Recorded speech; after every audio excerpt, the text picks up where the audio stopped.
prospect that you can manifest in your life. So you understand manifestation.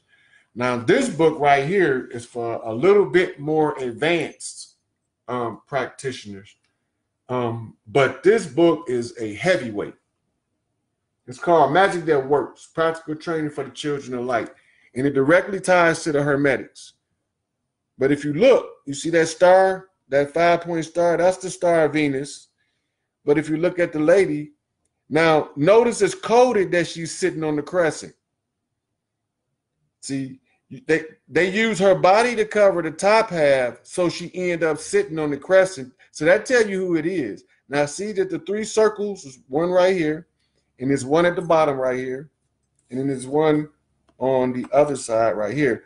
Those 3 circles are what you know as the 3 sisters, the 3-phase moon. And she's sitting on the crescent. Now remember, we went through that earlier, what the crescent meant. And then what is she holding in her hand? She's holding a scroll. But it is not just a regular scroll, because if you notice, it's illuminated. And that indicates the scroll of light. So that's reading symbols, and you need these type of books in order to understand how it all works. So that trains the mind to use the energy internally. And then as you absorb that energy, you are electromagnetic. You got to remember this.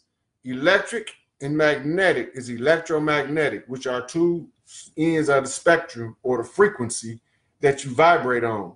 So as an electromagnetic being, the more you learn to control your electromagnetic field, what they call it an aura. Research the aura and research mitochondrial and research melanin, because it is what you call a 3-part spiritual matrix: melanin, mitochondrial, and your aura. Your aura is your torsion field. So you got to also research a torsion field, T-O-R-S-I-O-E. And the torsion field is the scientific term for a magnetic field around something that take on a specific form, also called the torus, which goes back to the horns. Excuse me, y'all. Okay, which goes back to the horns. So your torsion field is your Torus field. And your Torus field is the crescent moon that the ladies stand on. And I'm not going to go there. I was about to run down a whole series of stuff and tie them all together. But I'm finna scroll through my comments and see if I had any questions for any specific type of reference that somebody might have wanted. Also, we need to study psychic self-defense. A psychic self-defense is learning to protect yourself from the negative energy fields that other people send at you, consciously or unconsciously. What do I mean unconsciously? We already know. Well, what do I mean consciously? First of all, everybody thinks for somebody to curse you, hex you, or damn you with negative energy that they got to perform a ritual or see a witch doctor. That's not true. Envy, jealousy, resent, spite, all these are going to have a certain energy. And the person thinking about you, and those are the energies in their heart. Now remember, purity of intent you can manifest. But if you are significantly impure, you can also manifest. So that's when they say the force is neither good nor bad, it's how you use it. The person that's sitting there next to you, smiling in your face, talking about how much they love you, but they got that resentment in their heart. They have that jealousy in their heart. And then they thinking in the back of their mind that if you want something from them, that you have to perform a certain manner according to how they think you should live your life, because that'll keep you from outshining them. They don't even know that's what's on their mind, because they already think they under the false impression that they're showing you love and that they're doing you some kind of favor for fucking you over. They are actually putting that negative energy in your field without neither one of y'all knowing it. It's the same as casting a spell.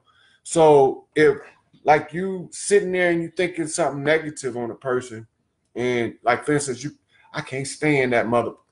I hope he get hit by a car. You put that negative energy in his aura, in his field, and it's projected like a beam coming out your third eye because it takes place mentally. And these psychic mental processes is projected externally from the frontal lobe.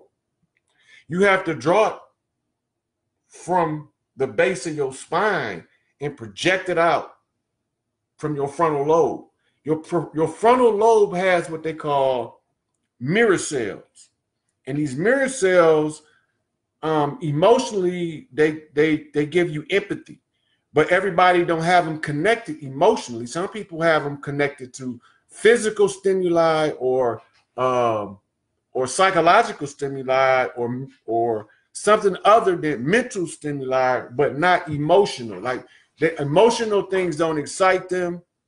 Some people like to do things like, for instance, a mathematician might not get excited about the opposite sex, but if you see a challenging math problem, he might go into overdrive, start sweating, and his whole sex drive turns on at that math problem because his mirror cells are tied into his intellectual expression. So he can't even perform in the physical world without the highest level of mental expression in his life. If he have to just be a math teacher in junior high, he's going to live a miserable life. But if he can be a scientist where he's going to crack major math problems, he's in heaven. He in heaven. He living his best life because now he has that constant emotional internal drive to be the greatest mathematician and to confront the greatest problems. And that is going to make that emotive drive or that intellectual drive connect to a woman, and it's just going to propel him into like iconic status. It's going to propel him into he's going to go down like a Belikovsky or a Einstein, like that, because it's just going to be so great to him. So those mirror cells and his projection into the outer world is that he's going to be the greatest mathematician, and this is what he's working on. So anytime he's miserable in his life, that means that whatever his strongest projection of how he wanted his life to turn out is not being pursued. He can't be happy. He can only be miserable. But when your highest aspect, if everything you do feel like it's part of you moving towards your higher aspect, the sense of fulfillment, it's going to constantly keep washing the negative energy out of you because it's going to keep you into a constant positive state. And so you have to learn the psychic self-defense of how to protect your auric field, your torsion field, your Meissner field, your aura. All of these is the same thing. And it started off real small, not even a couple inches from your body. But the more you work toward becoming your best self, it begins to swell, and swell. And then other people get to a certain proximity to you, and they're gonna be like, what's up with him or her? And they're not gonna know what it is because their aura is so small. When they come in, they like crushed by yours. Now, when a man starts getting into that state like that scientist, this is in the pursuit of what they call the wisdom of the ages, and he finally fall in love. This is why priests are supposed to be celibate. When he pursuing the wisdom of the ages, the reason he's doing that is to temper the love of the Christ, or what they call the passion. So that level of energy, if you don't do the physical mental work. The priesthood of today, the Catholics, they're not righteous because they can do all that intellectual stuff, but you don't have mass. Like all of the priests don't go out and work out together. They're not keeping the physical form in balance with the earth. That means that these people not right. Now go over to China and watch the Shaolin priests, watch the Dharma priests that y'all call Kung Fu masters. But watch the Buddhist monks. They all go work out together, and they all meditate, and they all study. This is what they do as celibate priests. They do this because at the closing of the age, they have to be spread this to so far into the future that by the closing of the age, the real priesthood will be distinguished from the false priesthood. And that is necessary. It's necessary to distinguish the two, because the false priesthood is the ones that's deceiving us, stealing our money, which is actually our internal energy. The money that we see as green money is the dye marker in the water. It's the mark of the beast. And everybody thinking about money, or they're trying to get that money. It's all it is greed. And that's the greatest obstacle now. The second greatest obstacle behind the greed is the division, because the greed is fueling the remaining division. All of the leaders out for the bread. They want to be comfortable. There's only a few of them that's out there for the people. But the rest of them, Creflo Dollar, TD Jakes, what's that dude? Pat Robertson, Oral Roberts, Jimmy Swagger, they was in it for the bread. They was in it for the bread. And I'm going to tell you how I know. This is how you know if a preacher been a preacher and he went through Bible school, and you leave the last church you left, you came to this one, and they're teaching the same doctrine, and both of them been to Bible school, they all in it together. You can't go to Bible school, not be exposed to the truth in its original text and its original languages to a degree that should make you search the truth to deliver to people. So they went to Bible school and they teaching the same, what they call Nicene Creed doctrine. Can't trust them. Now I'm gonna show you I'm gonna show you somebody that's not in it for the money, but they have to always, if you're not in it for the money, you can tell the people the truth, but you always have to make reference back to what they call the script. The script is the Nicene Creed. So remember, we started this off from the Christian perspective of research. The Nicene Creed tells them this story of how the church is supposed to recognize Jesus. Now, check out Chuck Missler on YouTube. I'm going to show you what he is. He's a real researcher and scholar. He'll start off with the script, and he's going to tell you I'm about to go into this, and it might not go along with the beliefs of the other ministers. And he's telling you that for a reason, because he's about to tell you the truth. Then he'll go to a whole bunch of science. He's going to go studying plasma physics and the breakdown of the atom and the electric universe and how all this relates to the text in the Bible. He's going to do all of these. He's going to tell you exactly what's going on, but in the end, and he's going to go back to the script. You got to go back to the script, because if you don't go back to the script and he give out that much truth, they'll execute him. So he know what he's doing. He ain't no dummy. And so only thing that they have mixed up is don't nobody know that that's not the Holy Land that them people on over. They can have the West Bank. That's not the Holy Land. The Holy Land is not in the Middle East. The Holy Land is in Central Africa.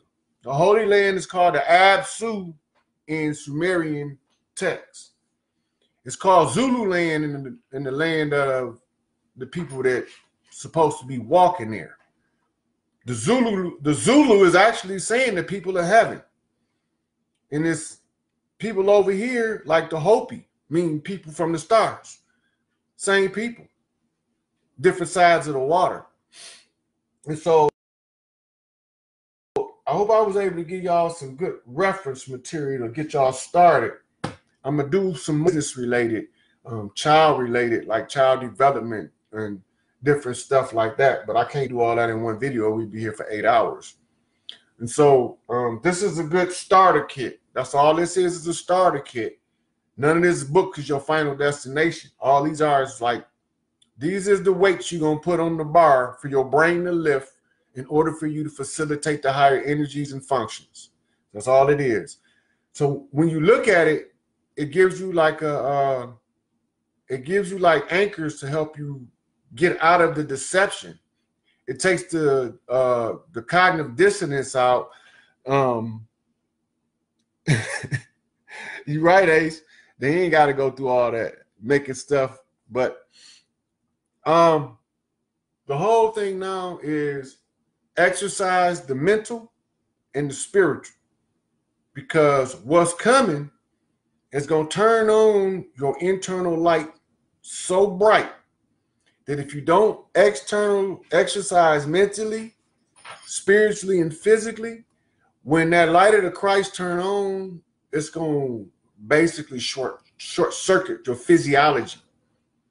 It's the same as if you take a flashlight, a 9-volt flashlight, and you route a 50,000 volt power generator to that 9-volt flashlight. It won't stand a chance. It's going to be incinerated by the connection almost instantly.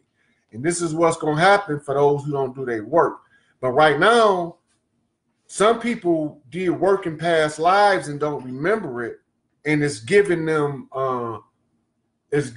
like insights on how to keep from being consumed by the passion of the Christ to the point where you spontaneous combust. And so some of them did their work prior, and they just here to see the finale. They did it already. They're here to see the finale. Those are your ones that automatically feel the drive to help others. They already either did their work or they was one of the gods. Either did their work or they was one of the gods, like Tupac. He was one of the gods, and he did his work. So from there, when your mind start seeing things, when you, like for instance, schizophrenia. Schizophrenia is an untrained psychic mind, undisciplined psychic mind. The priests used to know who these were that's going to be schizophrenic, and they would pull them out of the general population to train them in meditation and mental and spiritual discipline, so that the psychology never breaks down when it starts to receive the impressions from the spiritual realm and force. It can facilitate the translation and transliteration. Those energies, once you learn the signature of those energies, that's the foundation of what they call your tarot cards, your divination, your ability, like your mirrors, your crystal balls, and all of that. Right. So once you get to there, you start training the mind to see beyond what's here and now. Once the mind is trained, you can't untrain it and know it already. Anything you ever knew is still there. Consciously, you might not access it because the way that it works, in order to move your thinking in the higher realms, your regular conscious awareness is like a RAM, a short-term computer that feeds things orderly into the hard drive. Now, the hard drive is your subconscious where you store your memory. But then you have another stream of information that they call the overmind or the universal mind. Now, when your hard drive is filled up with data and it's organized and it's been put in there over a period of time, that created a whole bunch of energy movement in the body. Now, the energy in the body can facilitate something. It can facilitate your hard drive going into what they call the cloud. So if you got an iPhone, you know exactly what I'm talking about. If you can't store it on your phone no more, it goes to the cloud. And it'll stay in the cloud indefinitely. Where everything in the cloud or the super mind or the universal mind is still there, but you have to use your internal hard drive up. What?